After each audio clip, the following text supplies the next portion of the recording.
దేశంలోనే lavish life spend చేసుకునేంత అవకాశం నీకు ఇచ్చినాడు మీ ఫాదర్.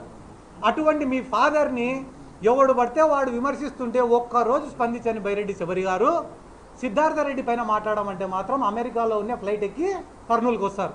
ఎందుకు? ప్రతిపక్షంలో ఉండాడులే, ఏం మాట్లాడినా చెల్లిపోతుంది. నేనేమన్నా మాట్లాడినా తిరిగి మాట్లాడాడులే.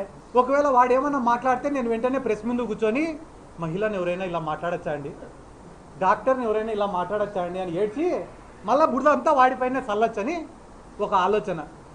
వాని ఎంట ఉండేది కిడ్నాపర్లు, గంజాయి బ్యాచ్. నా ఎంట ఉండేది సరే వాళ్ళే. నిన్న ఆమె ప్రెస్ మీట్ మాట్లాడే ముందర ఆమె వెనక నిలబడిన ఒక్కొక్కని పేరుతో సహా చెప్తా నా వల్ల లాభ పొందినాడు. ఆమె వెనక పక్క నిలబడిన చెరుకుచర్ల సుధాకర్ రెడ్డి అనేటువంటి మున్సిపల్ చైర్మన్ చేసింది సిద్ధార్థ రెడ్డి. మున్సిపల్ చైర్మన్ అయ్యేదానికి డబ్బులు ఖర్చు పెట్టుకున్నాడు, అది కూడా నష్టపోకూడదని అతని బిడ్డకు మెడికల్ సీటు ₹1 కోటి విలువ చేసే మెడికల్ సీట్ ఇప్పించింది ఇదే సిద్ధార్థ రెడ్డి. వీళ్ళు 24 గంటలు ఒకడేమో యూట్యూబ్ స్టార్ అంటాడు, ఒకడేమో ఫ్యాక్షనిస్ట్ అంటాడు, ఒకడేమో రౌడీ అంటాడు, ఒకడేమో స్టాండప్ కమిడియన్ అంటాడు. ఏంది ఇన్ని పాత్రలు పోషిస్తానన్నా నేను?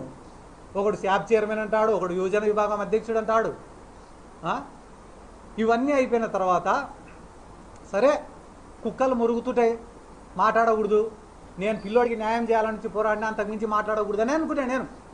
కానీ దురదృష్టవశాత్తు నిన్న టీజీ వెంకటేష్ గారు మాట్లాడినారు. 75 ఏళ్ళు 80 ఏళ్ళు వయసు ఉంటుంది ఆయనకి. ఎవరికి?